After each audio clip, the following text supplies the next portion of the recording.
Welcome to BRK news prime debate. నేను మీ Pawan Krishnamurthy. Kakinada port episode తర్వాత ముఖ్యమంత్రి చంద్రబాబు, డిప్యూటీ సీఎం పవన్ కళ్యాణ్ మధ్య ఈరోజు ఒక భేటీ జరిగింది. రేషన్ బియ్యం అక్రమ సరఫరాతో పాటుగా ముఖ్యంగా అధికారుల యొక్క నిర్లక్ష్య ధోరణి మీద పవన్ కళ్యాణ్ చాలా గట్టిగానే చంద్రబాబు దగ్గర ప్రస్తావించినట్టుగా తెలుస్తోంది.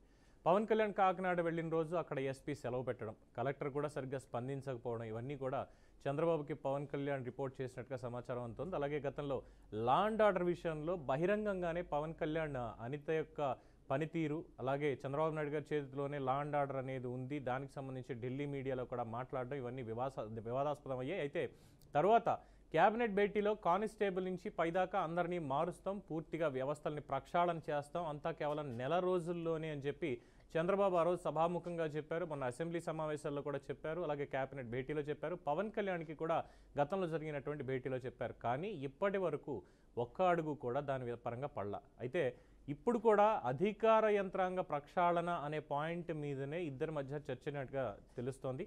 అలాగే రేపు దీనికి సంబంధించే క్యాబినెట్ భేటీ కూడా ఉంది. మరి ఎలాంటి నిర్ణయాలు తీసుకుంటారు? ఈ చర్చలు కేవలం దీనికి సంబంధించి మాత్రమే అయ్యాయా?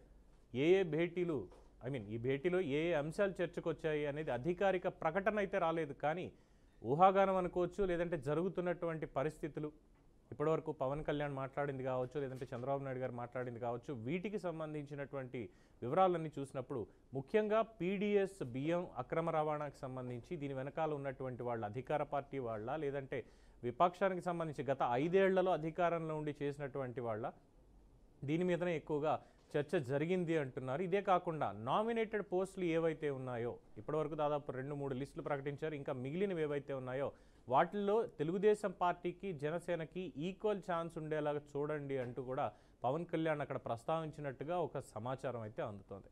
సో మొత్తానికి ఈ రోజు ఉన్నటువంటి పరిస్థితి ప్రకారం కేవలం ఈ రేషన్ బియ్యం ఆ అక్రమార్కులు ఎవరైతే ఉన్నారో వాళ్ళ మీద మాత్రమే ఎక్కువగా చర్చ జరిగినట్టుగా సమాచారం అందుతోంది. మరైతే నిర్ణయాలు ఎలా ఉండబోతున్నాయి రేపు క్యాబినెట్ భేటీలో, అదే ఈరోజు మనకి చర్చనీయాంశం. ఈ చర్చలో మనతో పాల్గొంటున్నారు senior political analyst and senior journalist Mastan Rao గారు, అలాగే వైఎస్ఆర్సీపీ ప్రతినిధి బొట్ల రామారావు గారు, తెలుగుదేశం పార్టీ నుంచి మరి కొంతసేపట్లో సిహెచ్ రామ్మోహన్ నాయుడు, తెలుగు యువత రాష్ట్ర ఉపాధ్యక్షులు పాల్గొంటారు. రామారావు గారికి అలాగే మస్తాన్ రావు గారికి నమస్కారం. నమస్కారం. రామారావు గారు, వైఎస్ఆర్సీపీ తరఫు నుంచి అంటే ఇవాళ ఎమ్మెల్సీగా ఉన్నటువంటి బొత్స సత్యనారాయణ గారు ప్రెస్ మీట్ పెట్టారు, అండ్ మాజీ మంత్రి పేర్ని నాని గారు ఆయన కూడా ప్రెస్ మీట్ పెట్టడం జరిగింది. ప్రెస్ మీట్ పెట్టి పేర్ని నాని గారు అయితే నార్మల్గానే as it is same script follow అయిపోయారు. అంటే స్క్రిప్ట్ అని ఎందుకు అంటున్నానంటే ఆయన మాట తీరులో ఒకలాగే ఉంటుంది అన్న పాయింట్ తప్ప ఎవరు రాసిచ్చారని కాదు. ఇక బొత్స సత్యనారాయణ గారు అయితే పవన్ కళ్యాణ్ని విమర్శించాలో లేదంటే పొగడాలో తెలియక పాపం ఆయన గబ్బర్ సింగ్ లాగే ఉన్నాడు అంటూ అన్యాపదేశంగా పవన్ కళ్యాణ్ చేసిన పని పొగుడుతూ వెళ్ళిపోయారు. అంటే మొట్టమొదటిసారి నేను మంత్రి అయినప్పుడు ఏదో చేసేద్దాం అనుకున్నాను, కానీ మంత్రి అయినంత మాత్రం నేను చేయడానికి లేదు. అలాగే ఇప్పుడు పవన్ కళ్యాణ్ కూడా ఏదో చాలా ప్రయత్నాలు చేస్తున్నారు అంటూ ఆయనకి సపోర్ట్గా మాట్లాడారు. కాస్త షాకింగ్గా ఉంది. దాని మీద మీ రెస్పాన్స్ ఏంటి రామారావు గారు? ఒక విషయం అండి, పవన్ కళ్యాణ్ గారి అంశం చూస్తే గతంలో రకరకాల స్టెప్స్ తీసుకున్నారు. ఆయన మొదట్లో నేను చేగువేరా అభిమాని అని కమ్యూనిస్ట్ సిద్ధాంతాన్ని ముందుకు తీసుకొచ్చి ప్రజలకు వివరించినటువంటి మాట వాస్తవం. తర్వాత తన తండ్రి గారు అయినటువంటి వెంకట్రావు గారు హేతువాది, మాది హేతువాది కుటుంబం, ఏదైతే దేవుడికి దీపారాధన చేస్తే దాంట్లో కూడా సిగరెట్ ముట్టించుకున్నటువంటి మేము హేతువాదులు అని చెప్పారు.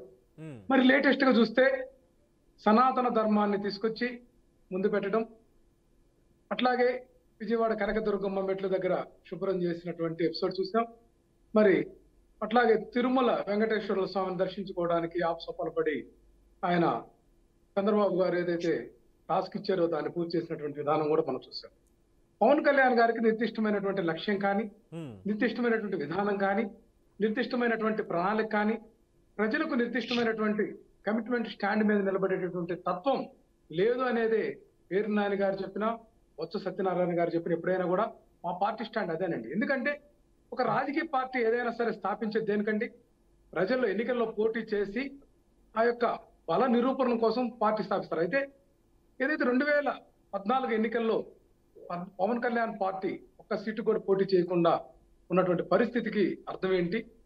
మరి అదే పవన్ కళ్యాణ్ పార్టీ 2019వ సంవత్సరం వచ్చేటప్పటికేమో సొంతంగా పోటీ చేసి అంటే ఏదైతే ఇక్కడ ఆ పవన్ రోజున కళ్యాణ్ గారి టీడీపీని పవన్ కళ్యాణ్ క్యారెక్టర్ గురించి మీరు చెప్తున్నారా, ఆయన వ్యవహార శైలి గురించి చెప్తున్నారా, లేదు ప్రస్తుతం డిప్యూటీ సీఎంగా ఉండి ఈ 6 నెలల్లో ఏమేం జరిగాయో వాటిని బేస్ చేసుకుని చెప్తున్నారా? అంటే ఆయన ఇప్పుడు అదే అధికారంలో దానికే ఉన్నారు. వస్తున్నానండి, దానికే వస్తున్నాను. ఇప్పుడు విషయం ఏంటంటే బేసిక్ గా మనకి పవన్ కళ్యాణ్ గారి యొక్క నేచర్ ఏంటనేది చెప్తూ ఆయన చేసినటువంటి పార్టీ యొక్క విధానాలు తీసుకొస్తూ తర్వాత ఏదైతే 2019 తర్వాత ఇప్పుడు 2024 చూసాం, కూటమిని మొత్తాన్ని కలవలిపి అధికారంలోకి తీసుకొచ్చినటువంటి విధానానికి నేనే ముందుండి నడిపానని చెప్పినటువంటి వ్యక్తి ఉప ముఖ్యమంత్రి పదవి తీసుకున్న తర్వాత ఒక బాధ్యతారాహితమైనటువంటి వ్యాఖ్యలు చేశారు హోంమంత్రి విషయంలో, హోంశాఖ విషయంలో.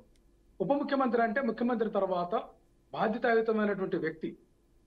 మరి ఉప ముఖ్యమంత్రి హోదాలో ఉండి పబ్లిక్ గా చెప్పేశారంటే ఈ కూటమి ప్రభుత్వంలో ఒక విషయం మాత్రం స్పష్టమవుతుంది, ఎక్స్టర్నల్ పాలిటిక్స్ ఇంటర్నల్ పాలిటిక్స్ అనేది మనం ఉంటే ఎక్స్టర్నల్ గా వాళ్ళు చేస్తున్నటువంటి విధానాలేమో పత్రికాముఖంగా బహిరంగ సభలో చేసేటటువంటి అంశాలు ఒక రకంగా ఉంటే ఇంటర్నల్ ఇన్స్ట్రక్షన్స్ డిఫరెంట్ గా ఉన్నాయి. ఇదంతా కూడా డైవర్షన్ పాలిటిక్స్, ప్రజలను మేనేజ్ చేసే విధానంగా కనిపిస్తుంది తప్పితే మరొకటి కాదనేది మాత్రం వాస్తవం. ప్రజలను మభ్యపెట్టడం, మీడియాని దృష్టి మరల్చడం, అట్లాగే తమ వైఫల్యాలను కప్పిపుచ్చుకోవడానికి చంద్రబాబు నాయుడు గారు కానీ పవన్ కళ్యాణ్ గారు కానీ తాపత్రయపడుతున్నారు తప్పితే ఇంకోటి కాదు. ఇప్పుడు 6 మాసాలు అయింది ప్రభుత్వం వచ్చి. నిన్న ఆ యొక్క ఓటను సీజ్ చేసినటువంటి ఓటను హుటాహుటిని తెలుసుకొని ఈయన వచ్చి క్లెయిమ్ చేసుకున్నటువంటి విషయం మనం చూస్తున్నాం.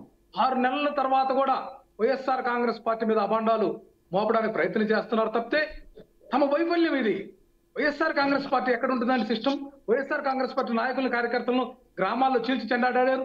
రేవ్ ప్రైస్ షాప్ కాడి నుంచి ఏదైతే ఎన్ఆర్జీఎస్ ఉపాధి హామీ ఫీల్డ్ అసిస్టెంట్ల కాడి నుంచి విఓఏల కాడి నుంచి అన్నిటిని మార్చుకొని తమ వ్యక్తులు నియమించుకొని ఏదైతే రేషన్ బియ్యం ఈ రోజు ప్రతి నియోజకవర్గంలో కూడా ప్రతి ఎమ్మెల్యే కానీ ఆ యొక్క పార్టీ నాయకులు కానీ ఇన్ఛార్జీలు కానీ రమారమి రోజు చూస్తా ఉంటే ప్రతి నియోజకవర్గంలో కూడా 30 లక్షల నుంచి 50 లక్షల రూపాయలు ఈ యొక్క బ్లాక్ మనీ నడిపిస్తున్నటువంటి విధానం, వాళ్ళు కలెక్షన్ లో ఉన్నారు.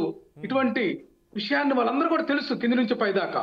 అసలు లేటెస్ట్ గా బెల్ట్ షాపులకు కూడా ఎమ్మెల్యేలు ఏదైతే గ్రామాల వారీగా ఒక్కొక్క షాప్ ఇచ్చి డిపాజిట్లు కట్టించుకొని ఆ షాపుల మధ్య సమన్వయం చేసి వాళ్ళు ఒక లేఖలు కానీ లేకపోతే రికమెండేషన్ ఇస్తున్నటువంటి విధానాన్ని కూడా మనం చూస్తా ఉన్నాం. ఇదంతా కూడా భయంకరంగా జరుగుతూ ఉంది. శాండ్ విషయంలో కూడా అదే జరుగుతూ ఉంది. ఇసుక కూడా ఉచిత ఇసుక అని చెప్పి మొదట మభ్యపెట్టి ఏదైతే డంపింగ్ చేసినటువంటి ఇసుకను మొత్తం కూడా పళ్ళగొట్టినటువంటి టీడీపీ నాయకులు అదంతా కూడా వైఎస్సీపీ మీద నెపం మోపడం, ఏదైతే ఉచిత ఇసుక అని చెప్పి అబద్ధాలు చెప్పినటువంటి అంశం కూడా ప్రజలంతా కూడా గమనించారు.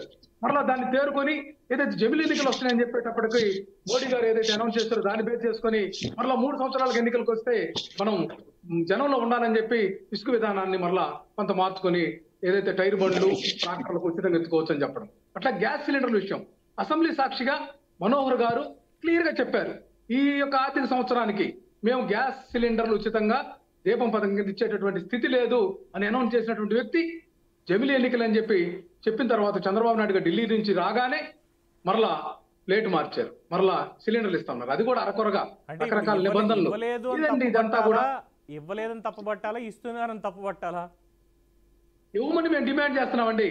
ఇప్పుడు ఇచ్చారు ఒక సిలిండర్ అయితే ఇచ్చారు కదా ఇప్పుడు దీపావళికి. నేనేమంటున్నానంటే ద్వంద్వ వైఖరి గురించి చెప్తున్నా. మీరు ఒక విషయం అడిగారు పవన్ కళ్యాణ్ గారి స్టాండ్ మీద, ఏదైతే ఈ యొక్క కూటమి ప్రభుత్వం యొక్క స్టాండ్ గురించి మీరు వేసిన ప్రశ్నకి ద్వంద్వ విధానాలకి నేను ఆన్సర్ చేస్తున్నాను జస్ట్ అంతే. ఇప్పుడు ఏంటంటే విషయం చూడండి, మీరు బీసీలందరూ కూడా ఒక మభ్య పెట్టారు, 50 సంవత్సరాలకే బీసీలందరికీ పెన్షన్ ఇస్తామని చెప్పి. కాదు ద్వంద్వ ప్రమాణాలు అన్నటువంటి పాయింట్ కూడా కాదు. ఈ రోజు జరిగినటువంటి కేబినెట్ భేటీ, అలాగే గతంలో శాంతి భద్రతలు, ఈ రోజు నిన్న జరిగినటువంటి ఈ పీడిఎస్ బియ్యం ఏదైతే ఉందో దీనికి సంబంధించిన దాని మీద మన చర్చ. వాళ్ళ వ్యవహార శైలి ఎలా ఉంది, హామీలు ఏమి ఇచ్చారు, ఏం అమలు చేస్తున్నారు అన్నది అది రోజు మనకి నాన్ స్టాప్ నడుస్తూనే ఉంటుంది, అదేం పెద్ద ఇష్యూ కాదు. బట్ ఈ రోజు ఉన్నటువంటి దానికంటే శాంతి భద్రతలు అన్న దాని మీద ఆల్రెడీ మీరు కంప్లైంట్ ఇచ్చున్నారు. ఒకటండి పీడిఎస్ బియ్యం వచ్చేటప్పటికి ఇంటి వద్దకే వెహికల్స్ జగనన్న ప్రభుత్వంలో, జగన్ గారి ప్రభుత్వంలో నడిచింది. అదంతా కూడా ఏదైతే గృహాల దగ్గర తీసుకొని పీడిఎస్ బియ్యము వాళ్ళు వినియోగించుకున్నారు. ఈ రోజు ఆ వాహనాలను కూడా డిస్టర్బ్ చేయాలని ప్రయత్నం చేసినటువంటి మాట వాస్తవం కాదు. అట్లాగే ఈ యొక్క సిస్టమ్ ని మీరు ఏది కూడా మంచిగా నడిపించేదానికి ముందుకు రావాలి తప్పితే ఈ యొక్క సిస్టమ్ లో ఉన్నటువంటి లోపాలను సరిచేయాలి కానీ మళ్ళీ 6 నెలల తర్వాత కూడా పీడిఎస్ బియ్యము వేల టన్నులు ఇతర దేశాలకు పోతుందని చెప్పి ఉప ముఖ్యమంత్రి స్థాయిలో దాన్ని మరలా కూడా ఏదో ఒకటి వైఎస్ఆర్సీపీ నాయకుల మీద నెట్టాలని ప్రయత్నం చేయడం అనేది మాత్రం ఏమాత్రం సబబు కాదని నా యొక్క కంటెంట్ అండి, నా యొక్క డిమాండ్ కూడా ఇది. ప్రభుత్వము బాధ్యతాయుతంగా మాట్లాడాలి. ఎస్ అదే చెప్తాను. ఇప్పుడు మనకు కళ్ళ ముందు కనిపిస్తుంది కదా సీజ్ చేసినటువంటిది. గత 5 నెలల క్రితం గోడౌన్స్లో ఏదైతే స్టాక్ ఉందో దాన్ని బయటికి తీశారు, అక్రమంగా నిల్వ ఉంచింది. అట్ ద సేమ్ టైం ఇప్పుడు షిప్పులో వెళ్తున్నది కళ్ళ ముందు మనకి స్టాక్ కనిపిస్తుంది. పేపర్ మీద ఉంది అంటే మేబీ అది నిజం అవ్వచ్చు అవ్వకపోవచ్చు అనే ఛాన్స్ ఉంది. ఈ వ్యవస్థకి ఎవరు శ్రీకారం చుట్టారండి? బెల్ట్ షాపులు అనే పదం ఎక్కడి నుంచి వచ్చింది? మద్యము ఇప్పుడు ఎన్టీ రామారావు గారు టైంలో ఈనాడు పత్రిక కలిసి మద్య విధానం తీసుకొచ్చారు. పీడిఎస్ బియ్యం విధానం కూడా అదే విధంగా అన్నమాట. ఎవరు తీసుకొచ్చారు ఇదంతా కూడా? బెల్ట్ షాపుల సిస్టమ్ ఎట్లా పుట్టిందో పీడిఎస్ బియ్యం కూడా ఇదంతా కూడా చంద్రబాబు మానస పుత్రికలు. ఈ యొక్క పథకాల్లో అవినీతి పరంగా ఏ విధంగా డబ్బులు తీయాలనేటువంటి అంశంలో ఈ యొక్క వ్యవస్థను మేనేజ్మెంట్ చేయాలనేటువంటి అంశం చంద్రబాబు నాయుడు గారి ప్రభుత్వంలో వచ్చింది. ఒక్క 5 సంవత్సరాలు మాత్రమే వైఎస్ఆర్ కాంగ్రెస్ పార్టీ ప్రభుత్వం ఉందనేది గుర్తు చేసుకోవాలండి. 1983లో పుట్టినటువంటి తెలుగుదేశం పార్టీ ఏదైతే ఎన్నిసార్లు చంద్రబాబు గారు ముఖ్యమంత్రి ఉన్నారు, తెలుగుదేశం పార్టీ ఎంత రోజు చేసింది రాష్ట్రంలో, ఈ విధానాలన్నిటికీ ఎవరు బాధ్యులు అనేది కూడా మీరు గమనించాలని కోరుతాము. మనకి చాలా టైం ఉంది, ప్రశాంతంగా పాయింట్ టు పాయింట్ వెళ్ళొచ్చు, ఇబ్బంది లేదు. మస్తాన్ రావు గారు, సో వారు అనేది ఏంటంటే గత 5 ఏళ్ళు మాత్రమే మేము ప్రభుత్వంలో ఉన్నాము, అంతకు మించి మేము లేము. అంతకు ముందు ఉన్నదంతా కూడా ఎవరు? చంద్రబాబు కాదా? ఈ పీడిఎస్ సిస్టమ్ గురించి కావచ్చు, లేదంటే బెల్ట్ షాపులు, ఇవన్నీ కూడా వాళ్ళ మానస పుత్రికలు కాదా? అవినీతికి వాళ్ళు కాదా తెర తీసింది అని మాట్లాడుతున్నారు, ఒక పాయింట్. అలాగే ఈరోజు కేబినెట్ భేటీకి సంబంధించి చూసినప్పుడు, అంటే అధికారిక ప్రకటన అయితే రాలేదు, నోటుకొచ్చింది అయితే మాట్లాడకూడదు కాబట్టి మనం జరుగుతున్నటువంటి పరిణామాల మీద కీలకమైనటువంటి చర్చలు రేపండి కేబినెట్ భేటీ. వీళ్ళిద్దరు పవన్ కళ్యాణ్ కేబినెట్ భేటీలో రేపు ఈ రోజు వీళ్ళిద్దరికే జరిగింది, వీళ్ళిద్దరికి జరిగిన దాని మీదే చర్చ. అధికారికంగా మనకి ప్రకటన రాలేదు ఏం మాట్లాడుకున్నారు అనేది. బట్ ఈ పీడిఎస్ బియ్యం పట్టుకోవడం దగ్గర, లేదంటే ఆ షిప్కి సంబంధించినటువంటి అంశం, అలాగే గతంలో ద్వారంపూడి చంద్రశేఖర్ రెడ్డి మీద చేసినటువంటి ఆరోపణలు, ఆయన కానీ ఆయనకి సంబంధించినటువంటి వ్యాపార భాగస్వాములు, లేదంటే రాజకీయ పక్షంగా ఉన్నటువంటి మిత్రులు, ఇంకో పేర్లు తీసుకొస్తూ ఒక ప్రధానమైన సమస్యని పవన్ కళ్యాణ్ ఈరోజు బయటకు తీసుకొచ్చారు. ఏంటంటే బియ్యమే ఇక్కడి నుంచి ఇలాగా తెలియకుండా తరలిపోతూ ఉంటే ఇంపోర్ట్ అయ్యే దాంట్లో ఆయుధాలు ఉండవని గ్యారంటీ ఏంటి? పోర్టుకు సంబంధించినటువంటి భద్రత కానీ, నిఘా వ్యవస్థ కానీ ఇక్కడ ఏం చేస్తున్నారు? అధికారులు ఎందుకని కనీసం లోపలికి కూడా మమ్మల్ని రానివ్వడం లేదు? యాజ్ అ డిప్యూటీ సీఎం, సామాన్యుడిగా కాదు. ఇవే ఆయన తీసుకొచ్చేది. సో ఇవే చంద్రబాబు నాయుడు గారికి నేను చెప్తాను నిన్నన్నారు. మేబీ ఈరోజు అదే చర్చలోకి వచ్చి ఉండొచ్చు. అయితే గతంలో శాంతి భద్రతల మీద నెల రోజుల్లో యంత్రాంగాన్ని మారుస్తాను అన్నటువంటి చంద్రబాబు గారిని చూసాం. మరి ఈరోజు అదే సంబంధించి మాట్లాడారు అనుకుంటే ఇది ఎప్పటికీ తేలుతుంది? కేబినెట్ భేటీలతోటే ఆగుతుందా, లేదు ప్రక్షాళనకి పునాదులు పడి, లేదు పునాదులు కూడా కాదు ఇంకా ఫాస్ట్ ట్రాక్ అవుతుందా? సరే, గుడ్ ఈవినింగ్ అండి. ప్యానెల్లో ఉన్న రామారావు గారికి, అదేవిధంగా బీఆర్కే ప్రేక్షకులకి, మీకు ఇవాళ చంద్రబాబు నాయుడు గారిని పవన్ కళ్యాణ్ గారు కలిసినప్పుడు దాదాపు 2 గంటల పాటు చర్చించారు. ఏంటనేది ఇంకా నోట్ అయితే రాలేదు, కానీ నా దగ్గర ఉన్న సమాచారం ప్రకారం చూస్తే పవన్ కళ్యాణ్ గారు మొన్న కాకినాడ పోర్టుకి వెళ్ళి, అంటే ఢిల్లీ నుంచి రాగానే, ఢిల్లీలో ఆయన మన రాష్ట్రానికి సంబంధించి నిధులు తీసుకురావడానికి దాదాపు 6 డజన్ మంది పైగా శివరాజ్ సింగ్ చౌహాన్ గారిని కానీ, అదేవిధంగా పంచాయతీరాజ్ శాఖ, వ్యవసాయ శాఖ, అదేవిధంగా నిర్మలా సీతారామన్ గారిని, అదే ప్రధానమంత్రి గారిని, వీళ్ళందరినీ కూడా కలిసి రాష్ట్రానికి సంబంధించిన జాతీయ ఉపాధి హామీ పథకం కానీ, అదేవిధంగా పంచాయతీరాజ్ నిధులు కానీ, అదేవిధంగా ఇంకా రైల్వేకి సంబంధించిన కొన్ని ప్రాజెక్టులు కానీ, మన ఏషియన్ బ్యాంక్ కి సంబంధించిన రుణానికి వెసులుబాటు కానీ, ఇవన్నీ కూడా ఆయన చర్చించడం జరిగింది. అంటే ఎన్డీఏ కూటమిలో జనసేన ఒక ప్రధానమైన భాగస్వామి కాబట్టి ఆయనకున్న సాన్నిధ్యాన్ని, ఆయనకున్న కేంద్రం వద్ద ఆయనకున్న పలుకుబడిని ఉపయోగించి కొంతమంది ముఖ్యమంత్రులు కూడా ప్రధానమంత్రి గారి అపాయింట్మెంట్ కానీ, లేదంటే మంత్రులు, కేంద్ర మంత్రుల అపాయింట్మెంట్ కానీ రావాలంటే చాలా రోజులు వేచి ఉండాలి. ఒకే రోజు దాదాపు అందరినీ కలిసి, నిజానికి ఆయన ఆంధ్రప్రదేశ్కి సంబంధించి నిధులు ఏవైతే రావాల్సి ఉందో, లేకపోతే అభివృద్ధి కార్యక్రమాలకి కేంద్రం ఏ విధంగా సహకరించాలనేది ఆయన విజ్ఞప్తి చేస్తూ అందరినీ కలిశారు.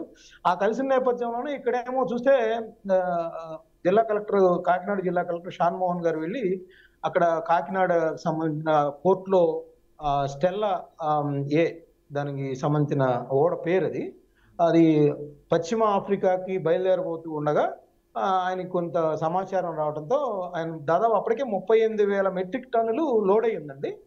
దానిలో కొన్ని వందల మెట్రిక్ టన్నులు బహుశా దానికి సంబంధించి ఇంకా డీటెయిల్స్ అంటే ఒక్కొక్కరు ఒక్కొక్కటి చెప్తా ఉన్నారు. ఇంకా కొంత అక్కడ విచారిస్తే గానీ ఇంకా కొంత శాంపిల్స్ సేకరిస్తే గానీ ఇంకా మరింత రావాల్సి ఉందనేది కూడా మన నాదెండ్ల మనోహర్ గారు అక్కడ ఆయన సమాచారం అందుకొని అసలు పవన్ కళ్యాణ్ గారికి అక్కడ విజిట్ లేదు కాకినాడ పోర్టుకి సంబంధించి. ఆయన అదే ఆయన ప్రెస్ మీట్ లో కూడా చెప్పాడు. సరే ఆయనకి అక్కడికి వెళ్ళారు. వెళ్ళిన తర్వాత ఆయన స్వయంగా ఎందుకు ఇంట్రెస్ట్ చూపిస్తున్నారు అంటే ఆయన ఎన్నికలకు ముందు దూరంపూడి చంద్రశేఖర్ రెడ్డి గారి మీద చాలా తీవ్రమైన ఆరోపణలు చేశారు. ఇక్కడ బియ్యం మాఫియా డాన్ గా ఆయన అవతరించారు. ఆయన వేల కోట్ల రూపాయలు సంపాదించి బట్టి ఆయన ఇష్టం వచ్చినట్టు మాట్లాడుతున్నారని చెప్పేసి ఆయన విమర్శలు చేశారు. చేసి అసలు మీ యొక్క ఇక్కడ ఉన్న మాఫియా సామ్రాజ్యాన్ని కోకట వేళ్లతో పెకలిస్తానని కూడా ఆయన చేశారు. అయితే అదే సందర్భంలో ఇంకోటి కూడా అది తీసుకోవాలి. నేనేదో ఇక్కడ సినిమాలో లాగా మనం వెళ్ళిపోయి నేను డైలాగ్ చెప్పి లేకపోతే అక్కడికి వెళ్తే ఎన్ని జరిగే పనులు కావు, చాలా కసరత్తు చేయాల్సి ఉంటుంది, చాలా చాలా పరిణామాలు ఎదుర్కోవాల్సి ఉంటుంది, ఇలాంటి వాళ్ళందరినీ పట్టించడం అంత ఈజీ కాదనేది కూడా అదే బహిరంగ సభలో ప్రకటించారు. నిజానికి అదే నిన్న నిజమైన పరిస్థితి కనిపించింది. ఎందుకంటే ఆయన డిప్యూటీ ముఖ్యమంత్రి హోదాలో అక్కడికి వెళ్ళినప్పటికీ కూడా యాక్చువల్గా మ్యాజిస్ట్రేరియల్ పవర్స్ ఎవరైతే ఉంటాయో వాళ్ళు మాత్రమే పోర్టు అధికారులను ఆదేశించగలరు. అంటే కలెక్టర్ లేదంటే ఆర్డీఓ క్యాడర్, అంటే ఆర్డీఓ కూడా ఆయన కొన్ని పరిమితులు ఉంటాయి. బట్ ఏదైనా మన రేషన్ బియ్యానికి సంబంధించి కాబట్టి ఆర్డీఓ కూడా మ్యాజిస్ట్రేరియల్ పవర్స్ ఉంటాయి. ఆయన ప్రత్యక్షంగా డైరెక్ట్ గా ఆయన ఎమ్మెల్యే కొండబాబు గారితో అదేవిధంగా నాదెండ్ల మనోహర్ గారితో డిఎస్పీ వీళ్ళతో వెళ్ళారు. అక్కడికి వెళ్ళిన నేపథ్యంలో వాళ్ళకున్న సాధక బాధకాలు చెప్పారు. అంటే మాకు అక్కడికి వెళ్ళి మిమ్మల్ని అనుమతించాలంటే మా పై అధికారుల అనుమతి కావాల్సి ఉంటుంది. అట్లా అది ఆ నౌకలు షిప్పులు ఏవైతే ఉన్నాయో అవన్నీ కూడా దానికి సంబంధించి కేంద్ర ప్రభుత్వం ఆధీనంలో ఉండే చట్టాలన్నీ కూడా ఉంటాయి, దానికి చాలా పకడ్బందీగా ఉంటాయి. అయితే ఆయన అదంతా చూసిన తర్వాత ఆయన కొన్ని వీడియో క్లిప్స్ రిలీజ్ చేశారు. అంటే ఒక డిప్యూటీ ముఖ్యమంత్రి ఉన్నా కూడా ఎలా ఉంటుంది పరిస్థితి, అధికారం ఎలా ఉంటది, అధికారులు మాతో ఎలా వ్యవహరిస్తారు, ఆ రేషన్ మాఫియా అనేది ఇక్కడ ఎంతగా వేలునుకుంది, ఎంతమందిని కంట్రోల్ చేస్తుంది అనే విషయాన్ని బయటకి వెల్లడించడానికి అదంతా ఉపయోగించుకున్నట్టుగా కనిపిస్తుంది.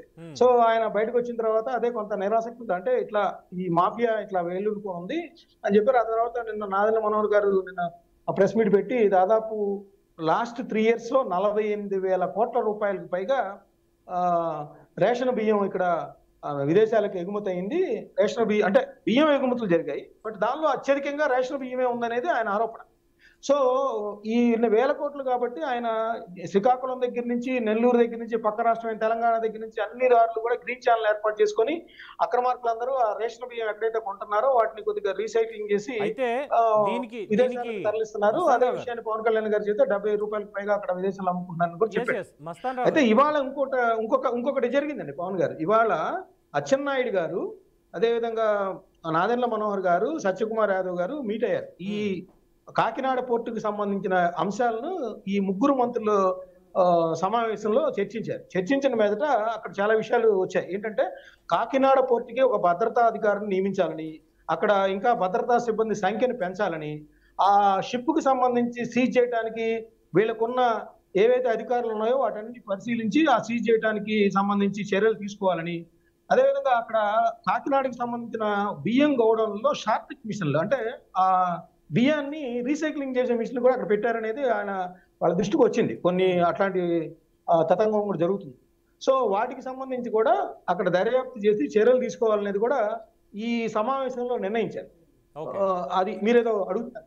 ఎస్ అయితే ఇక్కడ నాదెండ్ల మనోహర్ చేసినటువంటి కొన్ని ఆరోపణలు చూస్తే గతంలో వైఎస్ఆర్సీపీ రెజిమ్లో 9,600 పైచీలకు ఈ వాహనాలు ఏవైతే ఉన్నాయో పీడిఎస్కి సంబంధించి ఈ రేషన్ డిస్ట్రిబ్యూషన్ వాహనాలు తీసుకొచ్చింది కూడా దీనికి సంబంధించే ఈ కుట్ర కోణంలో వాటికి కూడా పాత్ర ఉంది. ఎందుకు అనంటే ఎవరైతే గతంలో మనకి ఈ రేషన్ షాప్ డీలర్లు ఉన్నారో ప్రతి ఒక్కళ్ళు అక్కడికి వెళ్ళి నెలలో ఏదో ఒక రోజు ఖచ్చితంగా రేషన్ తెచ్చుకునేవాళ్ళు.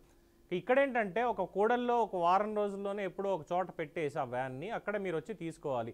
ఒకవేళ తీసుకోకపోతే కిలోకి ఇంత అని చెప్పి 6 రూపాయలు 10 రూపాయలు ఎంత అని చెప్పి మీకు బియ్యం వద్దు అనుకుంటే ఆ 10 రూపాయల చొప్పున మీకు అమౌంట్ అనేది వాళ్ళు ఇచ్చేస్తారు. అంటే ఆ బియ్యం వాళ్ళ పేరు మీద వెళ్ళిపోతుంది, డబ్బులు వాళ్ళకి వెళ్ళిపోతాయి. ఇది ప్రభుత్వానికి బియ్యం లెక్క ఉంటుందో లేదో తెలీదు అన్నదే ప్రధానంగా వచ్చినటువంటి ఆరోపణ. సో ఇలా చేసుకుని ఈ రేషన్ డీలర్లని పక్కన పెట్టేసి వాహనాలతోటే మొత్తం అంతా అవినీతి చేశారు అనేది ప్రధానంగా ఆరోపణ చేశారు ఆ రోజు. ఖచ్చితంగా అండి. ఆయన అన్నది ఏంటంటే ఒక ఫ్రేమింగ్ చేశారు. ఏంటంటే ద్వారంపూడి చంద్రశేఖర్ రెడ్డి గారి వాళ్ళ బ్రదర్ వచ్చేసేమో సివిల్ సప్లై చైర్మన్ గా ఉన్నారు వైసీపీ ప్రభుత్వ హయాంలో. అదేవిధంగా మిల్లర్ల సంఘానికి సంబంధించి కూడా వాళ్ళ కుటుంబీకులే ఉన్నారు. సో కాకినాడ పోర్టుకు సంబంధించి కూడా వాళ్ళు అక్కడ అధికారులు అందరూ కూడా మేనేజ్ చేసే పరిస్థితి ఉంది. ఇంకోటి కూడా చెప్పారండి ఆయన. యాక్చువల్గా ఏంటంటే ఈ జిల్లాలో సివిల్ సప్లైస్ ఆఫీసర్స్ ఎవరైతే ఉన్నారో ఈ రేషన్ బియ్యం మాఫియాకి సహకరించినందుకు గాను నెల నెల అన్ని జిల్లాల డిఎస్ఓలకు కూడా మంచి రేటు పలుకుతుంది వాళ్ళ ఉద్యోగాలకి వాళ్ళ ట్రాన్స్ఫర్ సంబంధించి కూడా అని చెప్పారు. సో ఇవన్నీ ఆయన ఫ్రేమింగ్ చేశారు. అంటే ఆయన అనేది ఏంటంటే వీళ్ళందరి సహకారంతో చేసుకునేందుకు మీరు అన్నట్టు మీరు ఇందాక చెప్పారు రేషన్ డిపోల దగ్గరికి వెళ్ళి 10 రోజులు 15 రోజుల పాటు వాడు ఇష్టం వచ్చినప్పుడు ఆ లబ్ధిదారులు తీసుకునేవాడు బెనిఫిషియరీ. కానీ ఈ వాహనాలు మీరు చెప్పిన 9,620 వాహనాలు 1,600 కోట్ల రూపాయలు పెట్టి కొన్నారు. కొని ఒకే రోజులో ఆ రేషన్ బియ్యం అంతా కూడా వద్దంటే ఆ రోజుతో తెలిపోయింది. ఇంకా లారీలు అటువైపే పంపించేసేసి అవి విదేశాలకి తరలించేశారనేది ఆయన ఆరోపణ సారాంశం.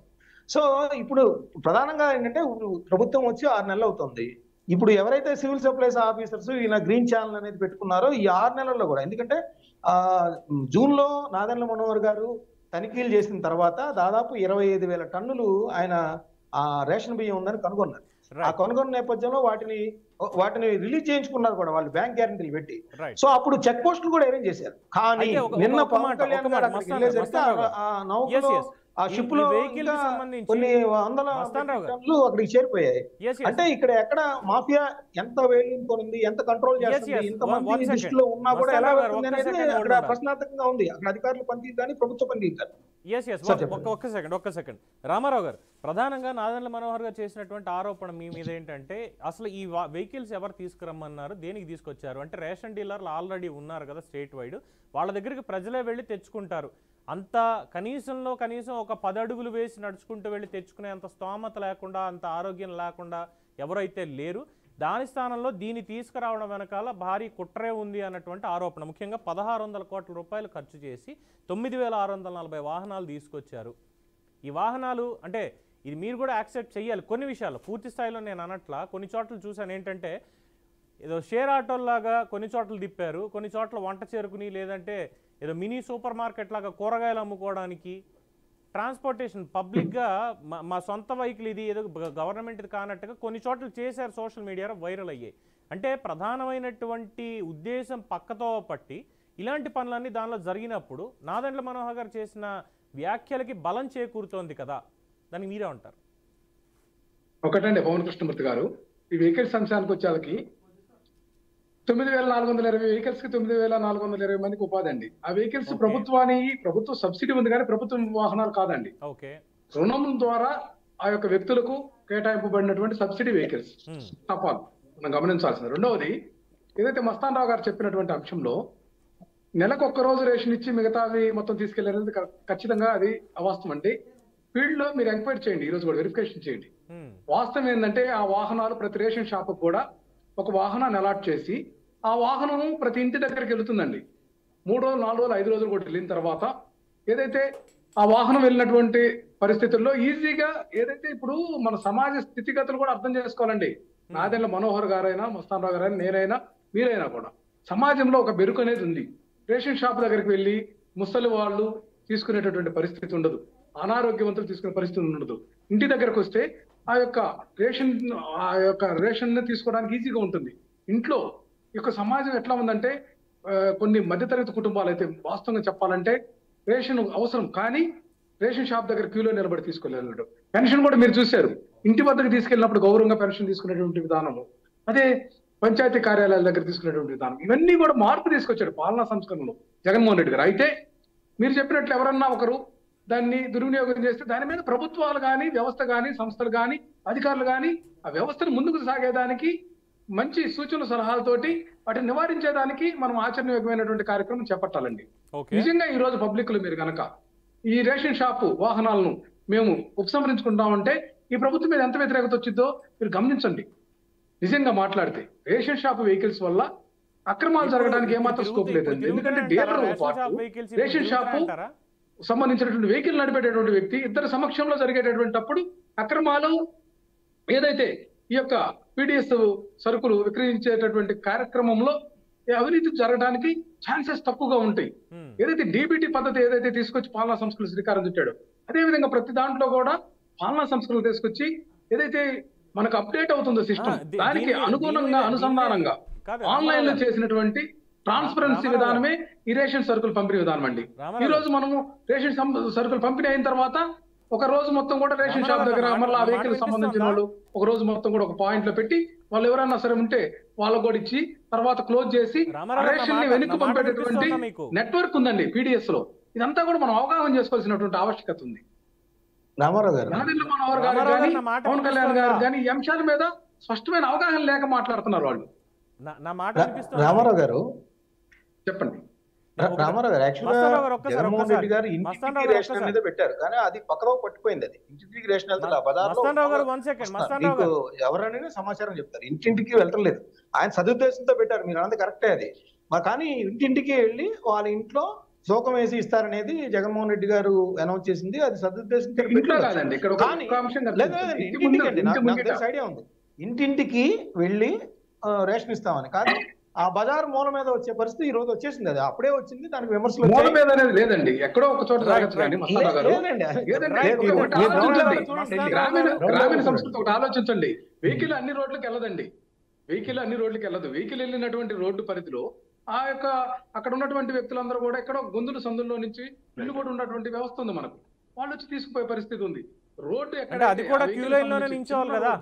ఏదైతే 7 అడుగులు 6 అడుగుల రోడ్డు ఉన్నా కూడా ఈ వెహికల్ ని తీసుకెళ్లి చేసినటువంటి సందర్భాలు ఉన్నాయండి. మనము వాస్తవాలను అంగీకరించాలి. రామారావు గారు, ఫస్ట్ ఈ క్వశ్చన్ మిమ్మల్ని అడగాలంటే, ఇప్పుడు కూటమి ప్రభుత్వం అధికారంలోకి వచ్చిన తర్వాత ఈ రేషన్ వెహికల్స్ ఏవైతే ఉన్నాయో ఇవి తిరుగుతున్నాయా లేదా? ఈ రేషన్ బియ్యం వెహికల్స్ మొట్టమొదట క్యాన్సిల్ చేయాలని చెప్పి కూటమి ప్రభుత్వం నిర్ణయం తీసుకుందండి. కానీ ప్రజలు అలవాటు పడ్డారు, దాంట్లో వ్యతిరేకత వచ్చింది అనేటువంటి ఆలోచనతోటి ఏదైతే గత ప్రభుత్వంలో ఉన్నటువంటి స్టిక్కర్లు పీకేసి మరలా కొనసాగిస్తున్నారు. చెప్పమనంటే కూటమి ప్రభుత్వంలో బాధ్యులు ఎవరైనా కూడా ఈ రోజు కూడా వెహికల్స్ అనేది ఇబ్బందికరంగా ఆలోచనతో ప్రభుత్వం అంగీకరించింది. కాబట్టి మొట్టమొదట ఈ వెహికల్స్ మీద వాళ్ళు నోరు జారి దుందుడుగా మాట్లాడినటువంటి మాట వాస్తవం. దానికి కట్టుబడి వాళ్ళు విమర్శలు చేస్తున్నారు. కాబట్టి వాహనాల మీద ప్రజలకు మాత్రం చేరువయ్యండి. వాలంటీర్ వ్యవస్థ మీద కూడా మొదట పవన్ కళ్యాణ్ గారు విమర్శించారు. 33,000 మంది మహిళలను వాలంటీర్లు కిడ్నాప్ చేశారనండి. ఎంతవరకు వాస్తవం అండి అది? ఈ రోజు చూస్తున్నాం, వాలంటీర్లు ఎక్కడన్నా ఒకరిద్దరు తప్పు చేయొచ్చు వ్యవస్థలో. ఈ రోజు 115 మంది మహిళలు విద్యార్థుల మీద అఘాయిత్యాలు జరిగినాయి, చిన్నారుల మీద కూడా. స్కూల్ టీచర్లే చేస్తున్నారు. విద్యాశాఖ మంత్రి లోకేష్ గారు ఏమైనా స్పందించారు చెప్పండి? కారుమంచిలో విద్యార్థుల మీద ఘటన, టంగుటూరులో ఘటన, ఇట్లా రకరకాల ఘటనలు జరుగుతూ ఉన్నాయి.